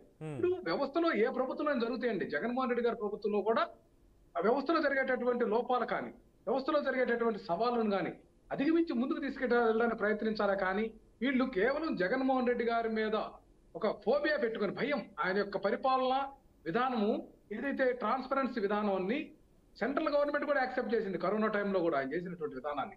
దాంతో వీళ్ళు భయపడి ఆ ఫోబియా తోటి ఆయన చేసినటువంటి కొన్ని పథకాలను మాఫీ చేయాలా, పేర్లు మార్చాలా, మార్పు తేవాలా, లేకుంటే రద్దు చేయాలనే ఆకాంక్ష తప్పితే వాలంటీర్ విషయం చూడండి, ప్రజలకు ఎంతో సేవ జరిగింది. ఇప్పుడు కష్టకాలంలో విజయవాడలో వరదలు వచ్చినా కూడా వాలంటీర్లు ఉపయోగించుకొని వాళ్ళు సేవలు వినియోగించుకున్నారు. సాక్షాత్తు మంత్రిగా ఉన్నటువంటి ఆ శాఖకు మంత్రిగా ఉన్నటువంటి బాలవీరాంజనేయ స్వామి గారు కూడా 2 నాలుకల ధోరణి మాట్లాడారు. చంద్రబాబు నాయుడు గారు మాట్లాడారు. పవన్ కళ్యాణ్ గారు ఒకప్పుడు వ్యతిరేకించారు, ఎన్నికలకు ముందు స్వాగతించారు వాలంటీర్ వ్యవస్థని. మీ అందరికి భరోసా అన్నాడు. ఎన్ని కూడా యూట్యూబ్ లో వీడియోల్లో పత్రికలు ఛానళ్ళు ప్రసారం చేసినటువంటి సాక్ష్యాలు ఉన్నాయి. మరి చంద్రబాబు నాయుడు గారు అయితే 10,000 రూపాయలకు పెంచుతానని చెప్పినాడు. మరి వాలంటీర్లు అనేటువంటిది చట్టంలో లేదని సాంఘిక సంక్షేమ శాఖ మంత్రి, వాలంటీర్ల శాఖ మంత్రి డోలా బాల వీరాంజనేయ స్వామి గారు అసెంబ్లీ సాక్షిగా మాట్లాడటం ఇది మా కూటమి ప్రభుత్వం. ఇట్లా విధానాలన్నీ కూడా వాహనాల విషయంలో కూడా మొదట వాటిని క్యాన్సిల్ చేయాలని ప్రయత్నం చేశారు. ఎందుకంటే ఆ వాహనం చూస్తే జగన్మోహన్ రెడ్డి గారు గుర్తొస్తారు. వీళ్ళకి అది ఒక మేనియా ఉంది కాబట్టి దాన్ని ఈ ఈగో సాటిస్ఫాక్షన్ కోసం ప్రయత్నం చేశారు. ఈ రోజు అదే సరఫరా ఆ వాహనాల్లో చేయటం లేదేమని చెప్పమనండి ఎవరినైనా. ఇప్పుడు నిరుద్యోగ యువతకు రామారావు గారు 9,400 వెహికల్స్ వల్ల నిరుద్యోగ రామారావు గారు ఉద్యోగం వచ్చింది, ప్రభుత్వం కల్పించింది. రామారావు గారు, నా మాట వినిపిస్తోందా క్లియర్ గా? ఇప్పుడు వినిపిస్తుంది, చెప్పండి. అంటే మరి మీరు మాట్లాడేటప్పుడు నేను పిలుస్తున్నాను మధ్యలో, అంటే పాయింట్ టు పాయింట్ వెళ్దాం అనుకున్నాం కాబట్టి ఇక్కడ వాలంటీర్లు అన్నారు. వాలంటీర్లకు సంబంధించి ఒక క్లారిఫికేషన్, ఎందుకంటే ఇది మీ ప్రభుత్వ పెద్దలు మాత్రమే చెప్పినట్టు, మీరు ప్రభుత్వంలో ఉన్నప్పుడు మీ పెద్దలు చెప్పినటువంటి విషయాలు ఇక్కడ ఒకసారి తీసుకుంటే, జగన్మోహన్ రెడ్డి గారు వాలంటీర్లు నా సైన్యం అన్నారు, విజయసాయి రెడ్డి గారు ఏమో మా పార్టీ కార్యకర్తలే అన్నారు. అక్కడికి అందరికీ తెలిసిందే, ఇది బయట బహిరంగంగానే ఉంది, ఎవరు సీక్రెట్గా అయితే చెప్పాల. రెండోది వాలంటీర్లకు సంబంధించినటువంటి జీవో, ఎస్ నిజంగానే జీవో లేదు, చట్టంలో లేదు. వాళ్ళు ఏదో సేవ చేస్తున్నారన్నారు, సేవ మాత్రమే చేస్తున్నారన్నారు. దానికి సంబంధించి కాంట్రాక్ట్ పెట్టారు ఎప్పటి వరకు? మే 31 వరకు. మొన్న మే 31 ఎన్నికలు అయిపోయి మీ ప్రభుత్వం దిగిపోయే వరకు. జగన్మోహన్ రెడ్డి గారు ముందే దానికి ఒక జీవో ఇవ్వాలి కదా. పోనీ జీవోలు ఇవ్వలేదు, ఎందుకు ఇవ్వలేదు అని చూస్తే, ఒక్క నిమిషం ఎందుకు ఇవ్వలేదు అనేది చూస్తే, అసలు ప్రభుత్వ జీవోలు ఏవి కూడా ప్రజలకు అందుబాటులో ఉండాల్సిన అవసరమే లేదు అని చెప్పి జీవో వెబ్సైట్నే క్లోజ్ చేశారు మీ ప్రభుత్వంలో. ట్రాన్స్పరెన్సీ అని ఎలా అంటారు దాన్ని? ఇప్పుడు సీక్రెట్ జీవోలు ఉంటాయి ప్రభుత్వానికి, రామారావు గారు. ఎస్ ఇప్పుడు ఎగ్జాక్ట్లీ ఇప్పుడు జీవోలు అనేవి, కొన్ని జీవోలు పబ్లిక్ అందరికీ అందుబాటులో ఉంచేలాగా ఇస్తారు, కొన్ని ప్రభుత్వానికి వెసులుబాటు ఉండేలాగా ఏ ప్రభుత్వం అయినా కొన్ని జీరో నేమ్ జీవోలు అని చెప్పి పెడతారు, సీక్రెట్ జీవోలు, అందరికీ తెలిసిందే, అది ఏ ప్రభుత్వం అయినా సరే. వాలంటీర్లు అంత సీక్రెట్ ఏం కాదే మీరు చెప్పేటట్టు, మరి ఎందుకు వాళ్ళని రెన్యువల్ మీరెందుకు చేయలేదు? వాళ్ళ కూటమి మీదే పడుతున్నారు కానీ మీరేం చెప్పారు వాలంటీర్లకి? అసలు కాంట్రాక్ట్ అనేది లేదు కదా. ఈ రోజు కూడా మనకు జగన్మోహన్ రెడ్డి గారు కట్టుబడి మాట్లాడారు. అంటే కట్టుబడ్డం అంటే ఏంటి? ఎన్నికల తర్వాత ఒకవేళ వస్తే చూస్తా, లేదంటే లేదనా? వాలంటీర్ల వల్ల ప్రగతి లేదండి. వాలంటీర్ల విషయంలో ఒక మాట నేను చెప్తాను, వినండి, మరలా మాట్లాడండి. వాలంటీర్ల విషయంలో ఈ రోజు కూడా కట్టుబడి ఉన్నాం. అయితే దోబూతులాట కూటమి ప్రభుత్వం ఆడింది. ఏదైతే ఎన్నికల సంబంధించినటువంటి అంశంలో ఎన్నికల కమిషన్ ఏదైతే ఎన్నికల కోడ్ వచ్చిన తర్వాత జీవోలు రావనేది మనందరికీ కూడా తెలిసినటువంటి అంశమే. అట్లాగే చట్ట పరిధి అనేది మాట్లాడుతూ ఉన్నారు. ఈ మధ్య దిశ చట్టం లేదు, చట్టం లేదని కూటమి ప్రభుత్వం మాట్లాడుతుంది. సాక్షాత్తు ఉప ముఖ్యమంత్రి పదవికి చట్టబద్ధత ఉందా చెప్పమనండి. మరి మీ దాంట్లో 5గురు ఉన్నారు కదా, ఒకవేళ మీరు బయటకు చూపిస్తే 5 మీకే చూపిస్తాయి. ఒకటండి, ప్రభుత్వ వెసులుబాటుకి కొన్ని నిర్ణయాలు తీసుకుంటూ ఉంటున్నారు, దాన్ని కేబినెట్ ఆమోదించి నడుపుతా ఉంటారు. దీన్ని చట్ట పరిధిలోకి నిదానంగా తీసుకురావడానికి ఆస్కారం ఉంటుంది. ఓకే, ఎంతో మంది వాలంటీర్లు సేవలోకి వచ్చిన తర్వాత యువత, సరే ఇప్పుడు మనం పూర్తి స్థాయిలో వాలంటీర్ల మీద చర్చ వద్దు కానీ, డైరెక్ట్ గా పూర్తి స్థాయిలో వాలంటీర్ల మీద చర్చ కాదు కానీ, మనకి తెలుగుదేశం పార్టీ నుంచి రామ్మోహన్ నాయుడు ఫోన్ ఇన్లోకి అందుబాటులోకి వచ్చారు. జూమ్ కనెక్ట్ అవ్వట్లేదు ఆయనకి. రామ్మోహన్ గారు నమస్కారం. నమస్కారం సార్. సో ఇక్కడ వైఎస్ఆర్సీపీ వాళ్ళు చేసేటువంటి అలిగేషన్ ఏంటంటే, రేపు పొద్దున మీ నిర్ణయాలు క్యాబినెట్లో ఏం తీసుకుంటారో తెలియదు, ముఖ్యమంత్రి గారిది ఉప ముఖ్యమంత్రి గారి భేటీ అయ్యింది, ప్రధానంగా పీడిఎస్ రైస్కి సంబంధించి అక్రమాల మీద మాత్రమే చర్చ జరిగింది అనేటువంటిది ఒక మామూలు సమాచారం అందుతోంది. ఎటువంటి నిర్ణయాలు రేపు తీసుకుంటున్నారు? అలాగే శాంతి భద్రతల మీద గతంలో నెల రోజుల్లో ప్రక్షాళన చేస్తాను అన్నటువంటి ముఖ్యమంత్రి వాగ్దానం ఏమయ్యింది? అది గాలికి వెళ్ళిపోయినట్టేనా? ఇప్పుడు దీని మీద కూడా తీసుకోబోయే నిర్ణయాలు కూడా ఇంతేనా? ఇవి డైవర్షన్ పాలిటిక్స్లో భాగంగానే వీళ్ళు చేస్తున్నారు అని చెప్పి ప్రధాన ఆరోపణ మీ మీద ఉంది. మీరు ఏం చెప్తారు దాని క్లారిఫికేషన్? సార్ నమస్కారం సార్. మన డిబేట్ చూస్తున్న ప్రతి ఒక్కరు కూడా నమస్కారం. అలాగే ప్యానల్లో ఉన్న సభ్యులందరికీ నా నమస్కారం. ఇప్పుడు మన ప్రత్యేకత చెప్పేది బాగానే ఉంది కానండి, గతంలో మీరు చూసుకుంటే 5 సంవత్సరాలు ఈ రాష్ట్రానికి జగన్మోహన్ రెడ్డి గారు ముఖ్యమంత్రి ఉండేటప్పుడు ఇదే రైతు విషయంలో అనేక మార్లు మేము ప్రక్షాళన చేయమని చెప్పి చాలా సార్లు మేము స్పందించాం. అప్పుడు మాట్లాడినప్పుడు కూడా ఎవరు కూడా మా గురించి మాట్లాడినప్పుడు ఎవరు కూడా పట్టించుకోలేదు. ఆనాడు జగన్మోహన్ రెడ్డి గారు మరి ముఖ్యమంత్రి ఉండేటప్పుడు ఆ రోజు ఏం చేశారో నేను అడుగుతున్నా. ఈ రోజు పవన్ కళ్యాణ్ గారు ప్రక్షాళన చేస్తుంటే ఎక్కడైతే ఇలాంటి తప్పులు జరుగుతున్నాయో అలాంటివన్నీ కూడా కంట్రోల్ చేయాలని చెప్పి ఒక సిస్టాన్ని తీసుకొచ్చారు. ఆ రోజు దిశ చట్టం తీసుకొచ్చి, దశలేని దిశ చట్టం తీసుకొచ్చి ఆ రోజు ప్రజలందరూ మద్దతు పెట్టిన రోజులు మేము అందరూ చూడలేదా అని అడుగుతున్నాను. ఈ రోజు కొత్తగా ఎవరైతే ప్రక్షాళన, చంద్రబాబు నాయుడు గారి పరిపాలన దృష్టితో ఉండవచ్చు కాబట్టి ఈ రోజు ఒక చక్కటి పరిపాలన ఈ రాష్ట్రానికి అందించాలని చెప్పి ఒకే ఒక ఉద్దేశంతో ఈ రోజు రాష్ట్రంలో పరిపాలన అందించారు. ఈ రోజు ఎక్కడ జరిగినా సరే, అన్యాయం ఎక్కడ జరిగినా సరే దాన్ని అడ్డుకట్లు వేసే విధంగా ఇటు పక్క మరి హోమ్ మినిస్టర్ గారు కానీ, అటు పక్క పవన్ కళ్యాణ్ గారు కానీ, మరో పక్క నారా చంద్రబాబు నాయుడు గారు కానీ, మరో పక్క నారా లోకేష్ గారు ఎక్కడా కూడా అన్యాయం జరిగే ప్రసక్తి ఈ ఆంధ్ర రాష్ట్రంలో ఉండకూడదని చెప్పి ఒక సిస్టాన్ని పెట్టుకున్నారు. నేను అడుగుతున్నా, అంత పర్ఫెక్ట్ గా జగన్మోహన్ రెడ్డి గారు ఉంటే ఈ రోజు జగన్మోహన్ రెడ్డి గారు ఎందుకు అసెంబ్లీకి వచ్చి ఇలాంటివన్నీ అడగలేకపోతున్నారని అడుగుతున్నా. అంటే గతంలో వాళ్ళు ఏదైతే తప్పులు చేశారో ఆ తప్పుల్ని ఈ రోజు ప్రశ్నిస్తారని చెప్పి ఒకే ఒక్క భయంతో ఇలా బయటకు వచ్చి ప్రశ్నించలేని దమ్ము ధైర్యం లేని వ్యక్తి జగన్మోహన్ రెడ్డి. అటువంటి జగన్మోహన్ రెడ్డి వైసీపీ పార్టీ వాళ్ళకి అడిగే దమ్ము ఉందని అడుగుతున్నా. ఈ రోజు చంద్రబాబు నాయుడు గారు ఏదైతే పాలక పక్షంలోకి మేము ఏనాడైతే వచ్చామో ఈ రోజు వరకు కూడా ఒక సిస్టాన్ని పెట్టి ఎక్కడికక్కడ సిస్టాన్ని ఎక్కడికక్కడ పద్ధతులను పాటించాలని చెప్పి పోలీస్ వ్యవస్థలో కూడా ఎక్కడైనా తప్పులు జరిగితే వాటిని కూడా ఖండించే విధంగా కార్యాచరణ చేసి ఎక్కడా కూడా ప్రాబ్లమ్స్ రాకుండా సిస్టాన్ని కంట్రోల్లో పెట్టాలని చెప్పి ఈ రోజు భయాన చంద్రబాబు నాయుడు గారు నారా లోకేష్ గారే టీంలోకి వచ్చి మాట్లాడే పరిస్థితి మనం చూస్తున్నాం. గతంలో అనేకమైన ఇన్సిడెంట్స్ జరిగాయి. ఆ రోజు దశలేని దిశ చట్టం తీసుకొచ్చారు. ఆ రోజు అనేకమైన ఇన్సిడెంట్లు జరిగినప్పుడు ఇదే వైసీపీ సంబంధించిన నాయకులు కానీ వైసీపీ సంబంధించిన ముఖ్యమంత్రి కానీ ఆ రోజు ఏమీ చేయలేకపోయారు. అనేక ఇష్యూస్ జరిగాయి. ఆ రోజు తెలుగుదేశం పార్టీ కార్యకర్తల మీద తెలుగుదేశం పార్టీ నాయకుల మీద కత్తులు పెట్టి దాడులు చేస్తే ఆ రోజు ఏం చేస్తారో అని అడుగుతున్న వైసీపీ సంబంధించిన పార్టీ నాయకులు ఈ రోజు కొత్తగా వచ్చి రూల్స్ మాట్లాడుతున్నారు. గతంలో ఏం చేస్తారో అని అడుగుతున్నా. ఆ రోజు తెలుగుదేశం పార్టీ ఆఫీస్ మీదకి వచ్చి ఆ రోజు వైసీపీకి సంబంధించిన రౌడీలు దౌర్జన్యం చేసి తెలుగుదేశం పార్టీని విజయవాడ అమ్మవారి సాక్షిగా పత్తలు కొట్టినప్పుడు ఏం చేశాడు జగన్మోహన్ రెడ్డి అని అడుగుతున్నా. ఈ రోజు కొత్తగా మాట్లాడుతున్నారా? ఈ రోజు కొత్తగా మాట్లాడొచ్చాయి వీళ్ళకి వైసీపీ వాళ్ళకి. ఒకప్పుడు ఏం చేశారో అని అడుగుతున్నా. ఈ రోజు ఎక్కడైనా సరే తప్పు జరిగితే పవన్ కళ్యాణ్ గారు కానీ చంద్రబాబు నాయుడు గారు కానీ సామాన్య కార్యకర్త కూడా ప్రశ్నించే దమ్ము ధైర్యం ఈ రోజు తెలుగుదేశం పార్టీలో ఉంది. ఈరోజు పోలీస్ వ్యవస్థలో ఎక్కడైనా తప్పులు జరిగినా పోలీసు వారు ఎవరికైనా న్యాయం చేయకపోయినా చేదా వెళ్ళి డైరెక్ట్ గా అడిగే దమ్ము ఈ రోజు కార్యకర్తలకు ఇచ్చారంటే that is only for Telugu Desam party. That's hats off to Nara Lokesh. మీరు అందరూ ఆలోచన చేయాలి. ఈరోజు రెడ్ బుక్ చూస్తే ఈరోజు వైసీపీ వాళ్ళకి ప్యాంటులు తడిసిపోయిన పరిస్థితి ఈరోజు రాష్ట్రంలో చూస్తున్నాం. ఇదే వీళ్ళు అడుగుతున్న ప్రశ్న. ఈ రోజు ఎక్కడ చూసినా సరే ఈ గతంలో చూసుకుంటే అనేకమైన తప్పులు చేశారు. ఇప్పుడు ఆ తప్పులన్నింటినీ ప్రక్షాళన చేసి ఈరోజు రాష్ట్రాన్ని గాడిలో పెట్టడానికి మేమందరం కూడా పోరాటాలు చేస్తున్నాం. ఈ రోజు గతంలో ఎక్కడైతే ఈ రైస్ మొత్తాన్ని తీసుకెళ్లి మాఫియా ఉండి ఆ రోజు మంత్రులు అప్పుడున్న మంత్రులు ముఖ్యమంత్రులు అంతా కూడా అన్యాయం చేసిన పరిస్థితి గతంలో మేము చూస్తాం. ఈ రోజు అందుకనే ఎక్కడా కూడా ఇలాంటి తప్పులు జరగకూడదని చెప్పి ఎక్కడికక్కడ ఒక సిస్టాన్ని పెట్టి ఈరోజు ఐఏఎస్లు ఐపీఎస్లు ప్రతి ఒక్కరు కూడా ఈరోజు రోడ్డు ఎక్కి అవసరమైతే ఇమ్మీడియట్ గా దాన్ని కంట్రోల్ చేసే విధంగా కార్యాచరణ చేస్తున్నారంటే మీరు ఒక్కసారి నారా చంద్రబాబు నాయుడు గారి ఆలోచన విధానాన్ని పవన్ కళ్యాణ్ గారి ఆలోచన విధానాన్ని ఖచ్చితంగా అప్రిషియేట్ చేయాల్సిన అవసరం ఎంతైనా ఉందని చెప్పి నేను తెలియజేస్తున్నాను. రైట్. రామారావు గారు, ప్రధానంగా వాళ్ళు చెప్పేది ఏంటంటే మేము ప్రక్షాళన చేస్తున్నాము. మీకు ప్రక్షాళన చేసే దాంట్లో మీకు అన్ని తప్పులే తీసుకుంటున్నారు తప్పితే రైట్ ఎక్కడ మీరు తీసుకోవట్లేదు. మరి గత 5 ఏళ్లలో ఏం చేశారు అన్నటువంటి ప్రశ్న వాళ్ళ దగ్గర నుంచి వస్తుంది. గత 5 ఏళ్ళలో ఏం చేశామనేది చెప్పాలంటే పెద్ద శాంతాడంత లిస్ట్ ఉందండి. ప్రక్షాళన చేస్తూ పారదర్శకంగా పరిపాలన అందించడానికి ఈ భారతదేశంలోనే ప్రజాస్వామ్య విధానంలో ఒక ఐకాన్ గా జగన్మోహన్ రెడ్డి గారి ప్రభుత్వం నిలిచిందండి. దాన్ని ఎవరు పట్టించుకోరు.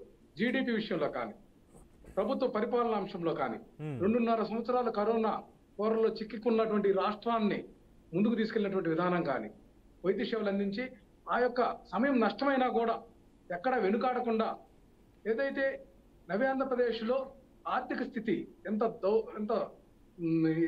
ఇబ్బందికరమైనటువంటి అంశం మనందరూ తెలిసింది. వాటన్నిటిని ఎదుర్కొని పరిపాలన చేసినటువంటి ఒక యువకుడిని విమర్శించడానికి తప్పితే అందులో ఉన్నటువంటి పాజిటివ్ యాడ్ తీసుకున్నామండి. వాళ్ళే ప్రకటించుకున్నారు తెలుగుదేశం పార్టీ ప్రభుత్వాలు 4.0 అని. 4.0 ఎట్లా అండి? 94 సంవత్సరంలో ఎన్టీ రామారావు గారి ప్రభుత్వం అది. 94 సంవత్సరంలో కమ్యూనిస్టులతో కలిసి వాళ్ళు అధికారంలోకి వచ్చారు. 99లో బీజేపీ తోటి పొత్తుతోటి వచ్చారు. 2014లో అదే. ఇప్పుడు 2019లో కూడా ఇది పరిస్థితి. మధ్యలో వ్యతిరేకించారు. రకరకాల ఏదైతే అధికారం కోసం అడ్డమైనటువంటి హామీలు ఇవ్వడం, చేతగాని హామీలు ఇవ్వడం. ఏంటంటే రైతు భరోసా ఏదైతే రైతులకు సంబంధించినటువంటి అంశంలో హ్యాపీగా లేరా రైతులు? అంతకుముందు చేసినటువంటి విధానం మనకు తెలిసిందే కదా. రుణమాఫీ చేస్తానని అధికారంలోకి వచ్చినటువంటి చంద్రబాబు నాయుడు గారు 2014లో అధికారంలోకి వచ్చిన తర్వాత దాన్ని మళ్ళా కుదించి 1,50,000 చేసి 5 దఫాలుగా ఇస్తామని చెప్పి మొత్తం రుణమాఫీ చేస్తామని చేయకుండా 2 దఫాలు ఎగ్గొట్టాడండి. అట్లాగే డ్వాక్రా మహిళలను కూడా బజారు పాలు చేశారు. వాస్తవాలు మాట్లాడుకోవాలి. ప్రభుత్వాల గురించి బజారు పాలు చేశారు డ్వాక్రా మహిళల్ని. బ్యాంకుల దగ్గర బదనామయ్యారు. మీరెవరు రుణం చెల్లించబడలేదని చెప్పి హామీ ఇస్తే వాళ్ళు రుణం చెల్లించకపోతే వాటిని రూపాయి కూడా కట్టిన పాపను పోలా. జగన్మోహన్ రెడ్డి గారి ప్రభుత్వంలో మహిళలందరూ కూడా చెల్లించారు. ఏదైతే ఇది ఇబ్బందికరమైనటువంటి అంశం అని చెప్పి పసుపు కుంకుమ పేరుతో లాస్ట్ లో ఒక్కొక్కరు 10,000 రూపాయలు ఆ యొక్క బిల్లులన్నీ కూడా ఆపి ఆ రోజు డ్వాక్రా మహిళలకు ఇచ్చారు. కానీ అది మహిళలకు తెలుసు కాబట్టి అర్థం చేసుకున్నారు. ఈ రోజు ఎంత బాధపడుతున్నారు? ఏ పథకం కూడా ఇప్పటికి 6 నెలల్లో జగన్మోహన్ రెడ్డి గారు అయితే క్యాలెండర్ పెట్టి ప్రతి తేదీన ఖచ్చితంగా వాళ్ళ ఖాతాలకు మధ్యలో మీడియేటర్ లేకుండా చెల్లించినటువంటి మాట వాస్తవం కదా. సహాయం చేసిన మాట వాస్తవం కదా. ఇంతకుముందు మైక్రో ఫైనాన్స్ మీరు కూడా గమనించండి. యొక్క ఆర్థిక స్థితిగతులను మనం అంచనా వేయాలి. సమాజంలో పేదరికాన్ని కూడా అంచనా వేయాలంటే ఇంతకుముందు మైక్రో ఫైనాన్స్ కేసులు, సంస్థలు, వడ్డీ వ్యాపారాలు, తండా వ్యాపారాలు వీటన్నిటికి కూడా చెక్ పెట్టినటువంటి మొట్టమొదటి వ్యక్తి ఆంధ్రప్రదేశ్ లో జగన్మోహన్ రెడ్డి గారండి. ఏ రకంగా అంగీకరించకుండా ఏదో రాజకీయ కోణంలో మాట్లాడి చర్చించుకుందామంటే, రాజకీయాలు మాట్లాడుకుందామంటే దబాయింపులు కాదు, ఇక్కడ వాస్తవాలన్నిటిని కూడా మనం వెలికి తీయాలి. రైట్, ఒక్క సెకండ్ హోల్డ్ ఉండండి. అమాయకులు కాదండి, అందుకే జగన్మోహన్ రెడ్డి రామ్మోహన్ గారు అమాయకులు కాదు కాబట్టి మొత్తం కూడా ఈ రాష్ట్రానికి ఎంత దౌర్భాగ్య ముఖ్యమంత్రి ఉన్నాడని చెప్పి ఈ ముఖ్యమంత్రి తప్పించాలని చెప్పి ఆలోచనతోనే ఈ రాష్ట్రంలో 10 సీట్లకు మాత్రం దండి పెట్టారండి. ఒక్క నిమిషం రామారావు గారు మీరు అడిగిన దానికి వారి వివరణ కూడా తీసుకోండి. శక్తులు ఏదైతే పేదలకు పెత్తందారులకు రామారావు గారు దాన్ని ఓరవలేనటువంటి వ్యక్తులు, రామారావు గారు మసిపూసి మారేడుకాయ చేసినటువంటి వ్యక్తులు, రామారావు గారు సబ్జెక్ట్ సైడ్ ట్రాక్ వెళ్తోంది. రామారావు గారు అప్పుల పాలు చేసిన జగన్మోహన్ రెడ్డి గారు కాదా అని అడుగుతున్నా నేను.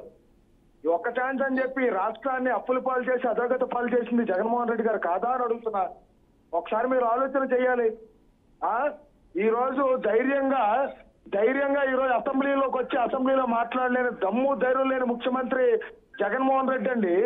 ఈ రోజు ఒక దమ్మున్న ముఖ్యమంత్రి నారా చంద్రబాబు నాయుడు గారు ఈ రాష్ట్రాన్ని అప్పుల పాలు చేస్తే ఈ రాష్ట్రాన్ని మళ్ళీ గాడిలో పెట్టాలని చెప్పి ఒకే ఒక ఉద్దేశంతో ప్రక్షాళన చేసి ఆ రోజు మీరు వాలంటీర్ సిస్టమ్ తీసుకొచ్చి వాలంటీర్లు పెట్టారు.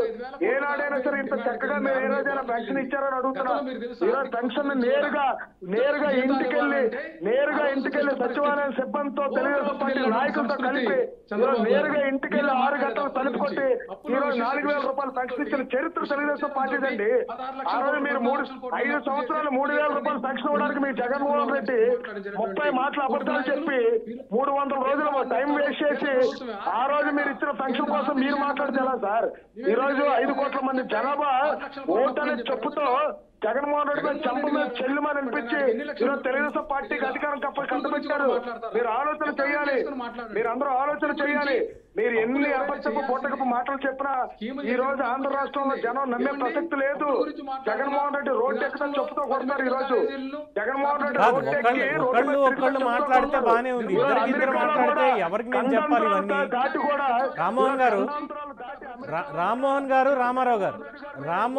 రామారావు గారు మీ ఓడి చరిత్ర ఈ రోజు దేశాలు కూడా దాటిపోయింది. అవినీతి విషయాల్లో మీ ఓడి చరిత్ర దేశాలు దాటి కూడా ఈ రోజు ప్రక్షాళన చేసిన పరిస్థితి వచ్చింది. మీరా మాట్లాడుతున్నారు సార్. ఈ రోజు తెలుగుదేశం పార్టీ అంటే ప్రజల పార్టీ. తెలుగుదేశం ఇద్దరు ఒకసారి హోల్డ్ లో ఉండండి. ఇదేమి ఎలక్షన్ మూవ్మెంట్ కాదు, పేదవాడి పార్టీ. దయచేసి పార్టీ అంటే అభివృద్ధికి చిరునామా. రామ్మోహన్ గారు రామారావు గారు దయచేసి ఇద్దరు హోల్డ్ లో ఉండండి. ఇదేమి ఎలక్షన్ టైం కాదు. రేపు పొద్దున్న ఎన్నికలకి మిమ్మల్ని తీసుకెళ్ళి మీ పార్టీ హామీలు ఏంటి, ఏం చేస్తారని చెప్పి కొట్టుకోమని చెప్పట్లేదు. ఎవరికి ఇచ్చిన వాళ్ళ టైం వాళ్ళకి ఇచ్చాను. చక్కగా ప్రజలకు మీరు ఏం చెప్పాలన్న దాని మీద మీరు చెప్పొచ్చు. క్రాస్ టాక్ చేసుకుంటూ వెళ్ళిపోతే ఏమీ ఉండదు, అసలు సమయం వేస్ట్ అవ్వడం తప్పితే.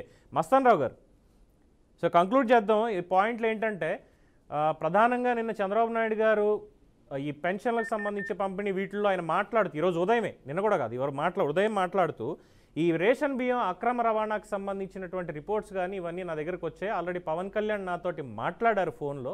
నేను అక్కడ షిప్ దగ్గర ఏం జరిగిందనే దాని మీద నాకు పూర్తి సమాచారం ఉంది అని చెప్తూ, నాదెండ్ల మనోహర్ కూడా ఒక స్పెషల్ రిప్రజెంటేషన్ చంద్రబాబు నాయుడు గారికి ఇచ్చారని, ఈ వెహికల్స్ ఏవైతే ఉన్నాయో గతంలో వీటిని తీసుకొచ్చింది కానీ దీని ద్వారా జరిగినటువంటి దందా కానీ ఏంటనేది కూడా క్లియర్గా చెప్పారని, అలాగే చాలామంది ఈ బియ్యాన్ని తీసుకోవడం లేదు, ఒకవేళ తీసుకున్న బయట ఉన్నటువంటి ఏజెంట్లకి వాళ్ళకి మధ్యంతరంగా ఉన్నటువంటి వాళ్ళకి 5 రూపాయలకి 6 రూపాయలకి అమ్మేస్తున్నారు.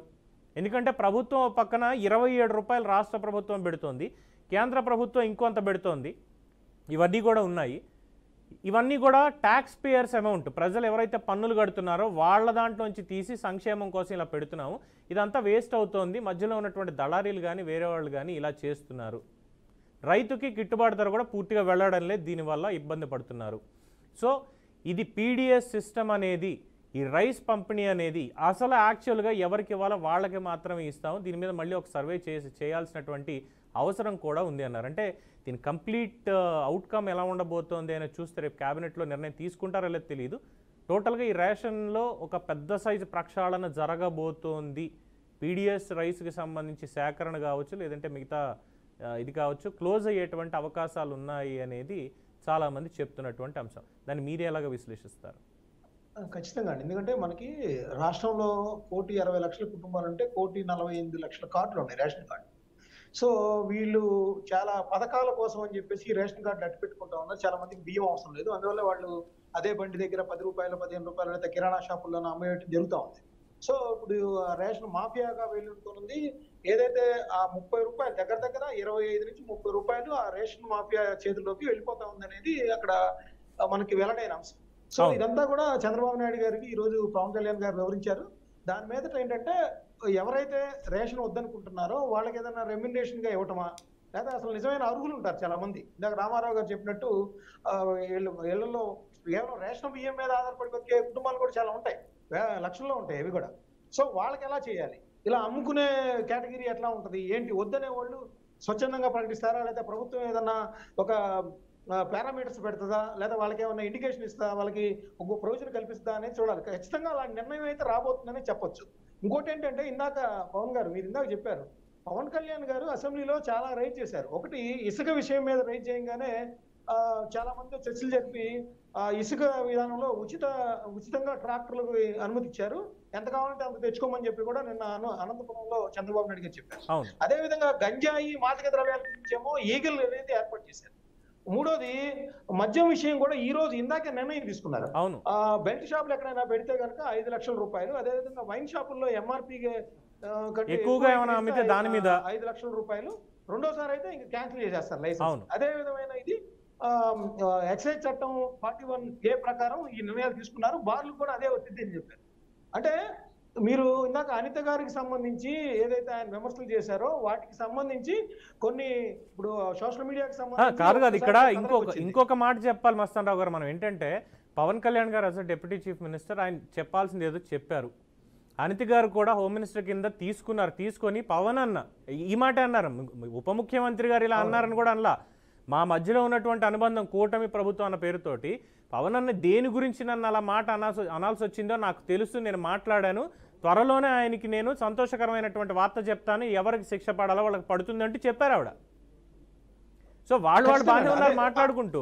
ఆ నేపథ్యంలోనే సోషల్ మీడియాకి సంబంధించి కేసులు నమోదవుతున్నాయి. అయితే అక్కడ ఒక విమర్శ ఏంటంటే అదర్ పార్టీస్ సంబంధించి కూడా ఎవరైతే మహిళలు ఉన్నారో వాళ్ళ మీద కూడా కేసులు పెట్టమనే డిమాండ్ వస్తుంది. అది కూడా జరుగుతోంది. ఇంకోటి ఇందాక ప్రస్తావించారు, బొత్స సత్యనారాయణ గారు పవన్ కళ్యాణ్ గారి గురించి మాట్లాడారు. ఈ మధ్య ప్యాకేజీ స్టారు, దత్తపుత్రుడు, అసలు ఆయనకి నాయకత్వ లక్షణాలే లేవని చెప్పిన ఇందాక మీరు పేర్ని నాని గారు, అదేవిధంగా బొత్స సత్యనారాయణ గారు రూపంలో కొన్ని ప్రశంసలు అయితే వస్తున్నట్టు, అంటే వాళ్ళ పవన్ కళ్యాణ్ పట్ల వాళ్ళ వైఖరిలో కొంత మార్పు వచ్చినట్టు కనిపిస్తున్నట్టు నాకు అర్థమైంది నిజంగా చెప్పాలంటే. ఎందుకంటే బొత్స సత్యనారాయణ గారు ఇందాక ఆచితూచి పవన్ కళ్యాణ్ గారి మీద కామెంట్ చేయడానికి ఆచితూచి మాట్లాడిన పరిస్థితి. అదేవిధంగా అట్లా దూసుకొని వెళ్తాం కరెక్టే, చాలా నేను అభినందిస్తున్నాను అంటూనే ఆ పక్కన ఇంకొక కెన్ స్టార్ అనే షిప్ ని కూడా తనిఖీ చేస్తే బాగుండేది, దాని వెనకాల ఉన్నది కూడా చెప్పాలని చెప్పారు. అంటే టోటల్ గా చూస్తే రాజకీయాల్లో పవన్ కళ్యాణ్ అనే వ్యక్తి కీలకంగా మారాడు. అటు చంద్రబాబు నాయుడు గారిని సంబంధించి లేకపోతే అనిత గారికి సంబంధించి పాజిటివ్ గా తీసుకున్నారు. ఆయన ఏమైనా సమస్యలు ఏమైనా ఇటు వైసీపీ వాళ్ళు కూడా అసెంబ్లీ గేట్ కూడా తాకే పరిస్థితి లేదనే నుంచి ఆయన్ని పొగిడే పరిస్థితికి వచ్చారనేది కూడా ఇక్కడ మనం రాజకీయంగా వచ్చిన మార్పుని గమనించాల్సిన అంశం. Right, thank you Mastan Rao గారు, అలాగే రామారావు గారు, రామ్మోహన్ రెడ్డి గారు పార్టిసిపేట్ చేసినందుకు చర్చలో. సో పీడిఎస్కి సంబంధించినటువంటి దాని మీద ప్రధానంగా ఇవాళ ఉప ముఖ్యమంత్రి మధ్య భేటీ జరిగింది. రేపు కేబినెట్ భేటీ ఉండబోతోంది. మరి నిర్ణయాలు ఎంతటి కఠినంగా ఉంటాయి, కొత్త నిర్ణయాలు ఇంకేమైనా తీసుకోబోతున్నారా, లేదా పీడిఎస్లో కొత్తగా ఏమైనా అమెండ్మెంట్స్ చేయబోతున్నారా, లేదంటే పూర్తి స్థాయిలో గతంలో గ్యాస్ సబ్సిడీ వదులుకుంటారా స్వచ్ఛందంగా ప్రజలను అడిగినట్టే దీంట్లో కూడా రేషన్ బియ్యం తీసుకోకుండా ఉంటారా, స్వచ్ఛందంగా వదులుకునే అవకాశాలు ఉన్నాయని అడిగే అవకాశం ఉందా, లేదు పూర్తి స్థాయిలో దీని మీద ప్రక్షాళన చేపట్టి గతంలో జరిగినటువంటి అన్ని అవినీతి ఆరోపణలకి కూడా ఆధారాలు ముందు పెట్టి శిక్ష విధిస్తారా చూడాలి. సో రేపు కేబినెట్ భేటీ ఉంది. ఇక అధికారిక సమాచారం అయితే రాలేదు. ముఖ్యమంత్రికి ఉప ముఖ్యమంత్రికి మధ్యలో జరిగినటువంటి చర్చ కేవలం గత 4-5 రోజుల్లో జరిగినటువంటి సంఘటనలు, దాని మీద స్పందించినటువంటి తీరు మీద మాత్రమే బయట జనబాహుళ్యంలోనూ రాజకీయ వర్గాల్లో ఉన్నటువంటి సమాచారం ప్రకారం ఈ చర్చను ఈరోజు బీఆర్కే న్యూస్లో నడపడం జరిగింది. ఇది ఇవాళ ప్రైమ్ డిబేట్. చూస్తూనే ఉండండి బీఆర్కే న్యూస్, తెలుగుడి సత్తా.